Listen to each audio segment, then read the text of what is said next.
Welcome to another edition of the Defo Show with Lubie here on the 5 Reasons Sports Network.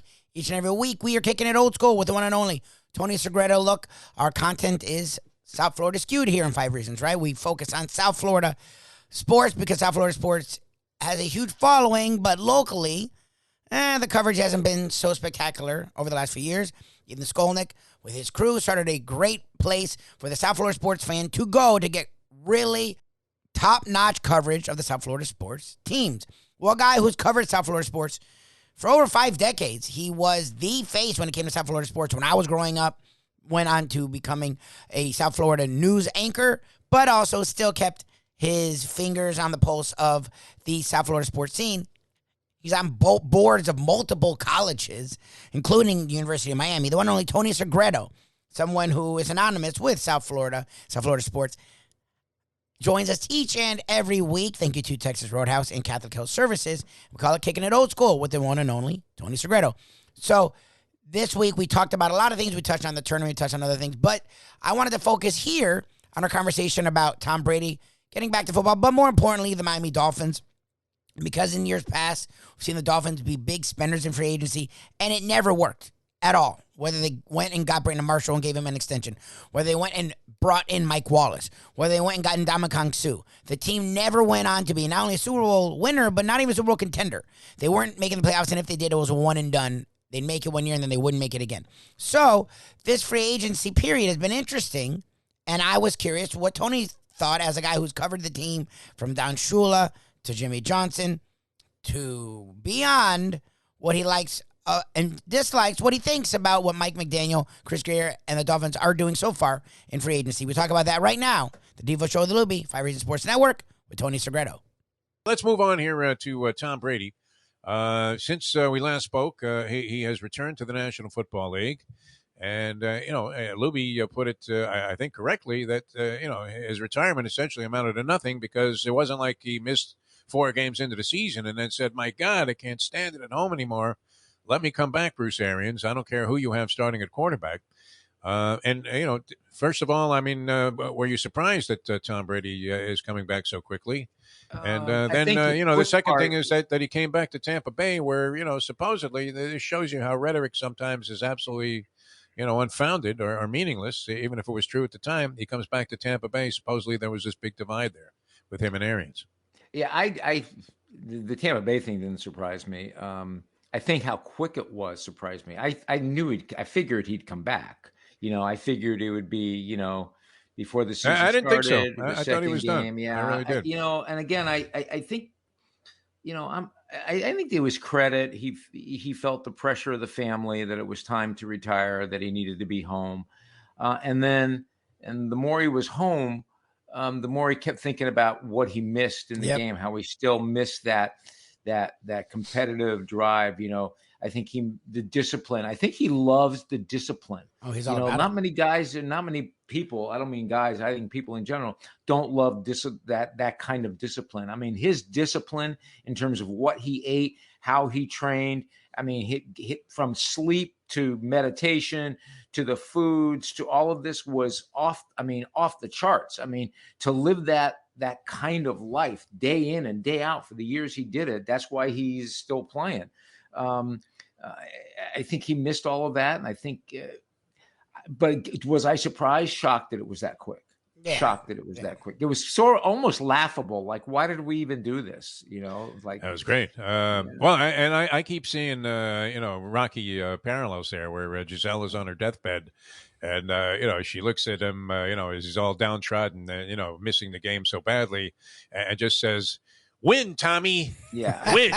Yeah. And then the music comes out. And here he comes. I mean, right back into the Buccaneers offices saying, hey, I'm coming back. I also think, and you listen, this may be, kind of fantasy here, but I also think that he didn't want to start bouncing around. I don't think he wanted to be LeBron. I don't think he wanted to have this sense of, I'm going to go to another team now. I think in a perfect world, he never would have left New England. But obviously it wasn't a perfect world. So he found a home in Tampa Bay. And if there were some, issues with a divide, they're easy to overcome and easy to patch up and easy to narrow. And I don't think he wanted to feel like, okay, now where am I going? Am I going to New Orleans, having to learn a new system, having to learn new players, getting another home, having to put my family through that again? So I think that may have been the yin and the yang within the family too. Is all right, we stay here. We're gonna live. So you think Giselle made the call there about Tampa? I don't know if she made the call. I don't know he if she wanted to made go the to San call, but I Francisco. think she was influential in it. I think there was an What do you influence really think, there. Tony? Come on. Yeah. She made the call. No, I am not going to sink to your level here. This is Balboa again. Do you remember what happened? I mean, she wanted him to stop fighting and to retire, and he just looked at her. He says, "This is what we do." Right? I mean, that's what he had to say at some point. Like his whole identity is attached to being Tom Brady. I have to tell you, I had some friends of mine. They'd never seen. He's going to be emasculated if he sits at home with a little apron on and making pancakes. Get out of here for the kids. I know this is sacrilegious. I know it. I know. But so I tell these guys, hey man, we all got to. These guys had never seen Rocky. Are you kidding me? So we're watching Rocky. And honestly, with the exception of the last 10 minutes of the film with the fight, right?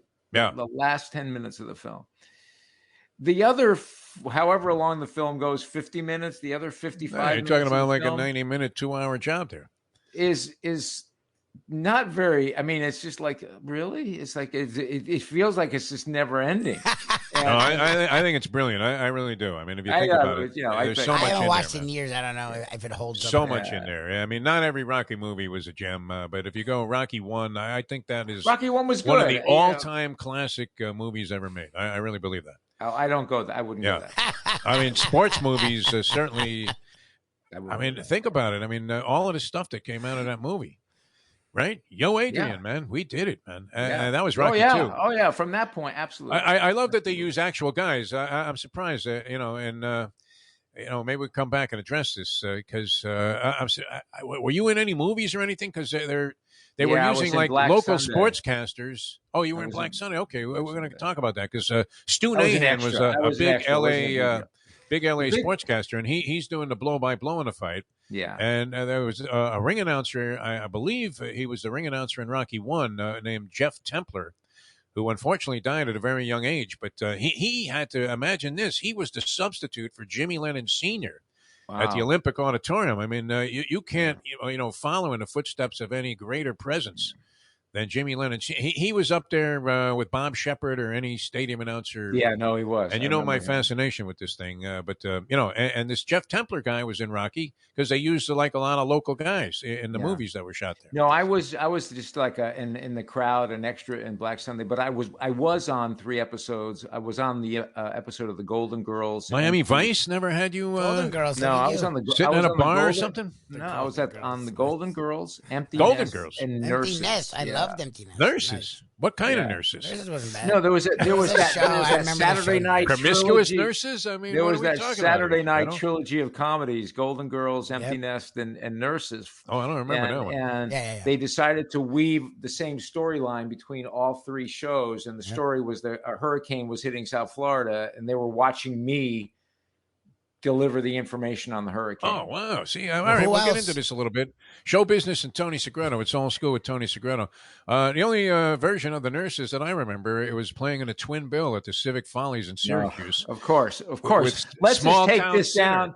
Let's just take this down into the mud in the corner. Let's just take it down there. Why not? Have you seen Small Town Sinner? It's a fascinating story. The plot.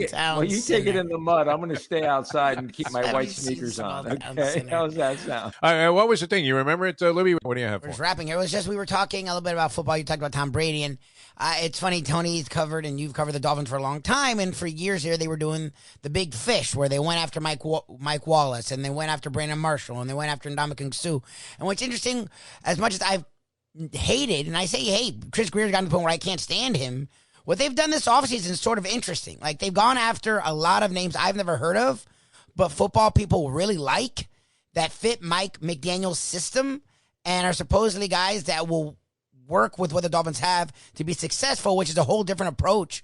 But to me, it's intriguing because something I've never seen them do. But I'm sort of excited because it feels like they may be on the precipice to actually being something serious. And again, Tony, you've followed them a long time. Yeah, I would agree with you. I really would agree with you because, here's the thing. We're all into the names, right? I recall when your beloved Florida State hired Mike Norvell, you were just like, who is this guy? Why didn't they get this guy? Because we know him, this guy, we know him, and you have to give credit to the, sometimes they don't maybe, but you have to give credit to the guys in the business. They obviously do their due diligence. They're not just shooting from the hip.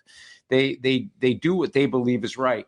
And I believe that one of the things that McDaniel brought in here is that he says, listen, this is my system. I got to get players who can execute this. Like we're going back to John Wooden. If a guy can't pull the play off, then it's a bad play. Right? If the guy can't execute the play, if I don't have the right people in place, well, they want to be able to get a group of guys that can execute this type of offense. And I also believe for Grier, this is it, man. This is the last climb.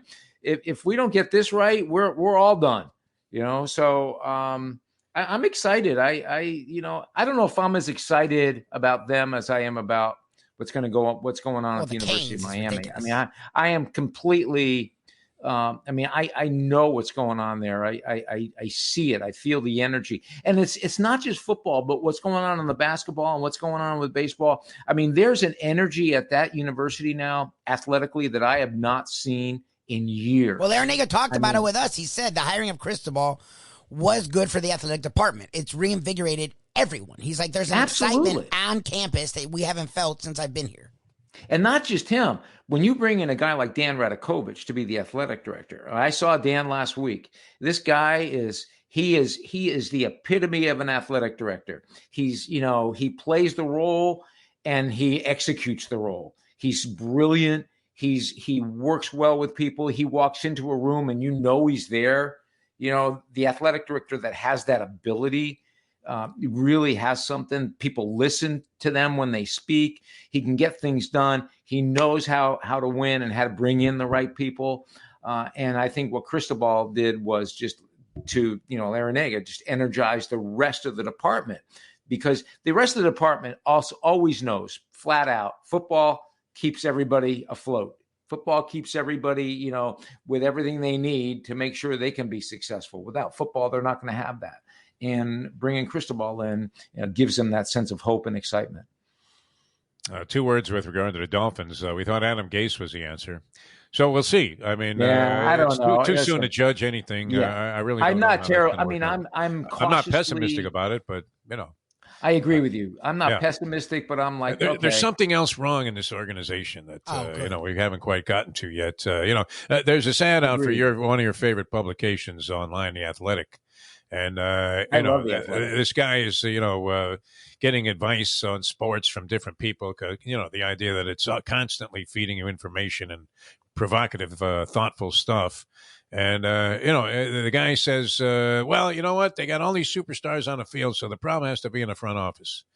And I'm beginning to believe that, 20 years of this kind of desperation and flirting with mediocrity at best makes me think that there's just something wrong there. I don't know exactly what it is, but we'll see. Maybe this guy can overcome it. You never know. Yeah. A few wins changes a lot of things. If we wind up again in that middle of the pack. Oh, yeah. That's what I'm anticipating, though. But I don't know. Defo, I agree with you. I totally agree with you. Listen, what? I know it's hard to believe. What? I am not. I working overtime, Tony. I just can't get excited. I can't. I'm not excited. I just can't get excited. I'm sort of. I don't know yet. Yeah, I hope so. Okay. I always hold out, some optimism that maybe this will be the right guy, and that somehow they'll put the pieces together. I think, the suspicions they have at quarterback, though, will plague them. And we see a lot of juxtaposition there, with other teams. And when Bridgewater signs to be a backup, I'm thinking to myself, really? I mean, yeah, why not? I mean, Lubie, you might be right about that. He might be at that stage of his career where, he's kind of like having Tyrod Taylor on your roster, where could he start? Yeah, but is he really going to get you over the top? In all likelihood not. I don't know that he was the same after this injury that he had when he was emerging as as almost, I don't know if he was in Deshaun Watson type of stature, but people really thought a lot of him when he was quarterback in the Vikings there. All right, so we got to run, Tony. A lot of fun. It got by too fast, and we worked a little OT today, so thanks for sticking with us. Have fun in Atlantic City. Roadhouse. Yeah, AC's not Vegas, but, it's not as much of a schlep. And, I'm probably there a couple of days too long. Like 3 days in Atlantic City is enough. Whereas we were planning on, being there Thursday through Monday in Las Vegas. And, if you're going to go 5.5 hours on a plane and whatever and all it takes to get there, you can enjoy the time there. It goes by very quickly. But AC, you start thinking, hey, maybe I'll go for a swim, Yeah. Well, listen, we want to thank Texas Roadhouse Catholic Health Services. We love them. And Lubie, thanks for being able to accommodate me. So we'll see you next Monday. We'll be able to talk about the basketball over the weekend. And good luck with your bet, too. I mean, unloading. Yeah, thank you. Let's go, Canes. Let's win that first round game. Both the men and the women. That would be fun. I'd like to see that. Games. Nice parlay. Yeah. All right, Tony, thanks. We'll see you next week. We truly always enjoy our time with the one and only Tony Segreto. He's a great dude, a great man, knows his sports, loves his sports, and what's cool is a guy who is spiritual, faithful, really good human being. Also has a degenerate side, and we love Defo, and I love that. And thinking you guys here and gals on 5 Reasons, listening to 5 Reasons, I have a little bit of degenerate in you. You're probably doing a bracket, you do fantasy, or you may be a stone cold degenerate like Defo and gambling on the games. Well, Tony has shown us a side that we didn't know existed. Watching him on TV all those years, he become a dear friend, and he definitely dabbles in some degeneracy. So cool to have him joining us each and every week. And I liked his take. Look, he and Defo weren't jumping all in on the Miami Dolphins. I'm a lifelong fan. Literally, the last time they were in the Super Bowl, I had just been born. I was like 2. And the last time they even sniffed the Super Bowl, being in the AFC Championship game, I was not even a teenager. It was the early to mid 90s. So I can understand not going all in. I get excited with the Dolphins here and there, but I don't rarely go all in with them like I do with my Knowles because they've won a lot, and my Heat, or our Heat, as they've won a lot. The Dolphins are a little bit these days, especially because even with Flores, when they won, quote unquote, they weren't killing it, and they didn't make the playoffs. So Mike McDaniel comes in, never coached, interesting guy, has a flair to him. It seems more millennial, more hip, less old school, but he has an approach of playing sort of old school football. He likes to run the ball, likes to make quick decisions, simple decisions for his quarterback, get the ball out of his hand, move the ball on the ground, which is what the Dolphins need to do and don't do well. Something McDaniel's been a huge success, had a huge part of in San Francisco.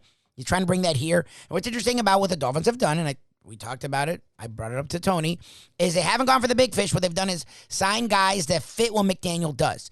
And the one thing that Tony and Defo didn't touch on that I think is different than years past, when they would go and get the big fish, it was just, it was an area of need, but was an area of need that they would use properly in their system and accentuate for success.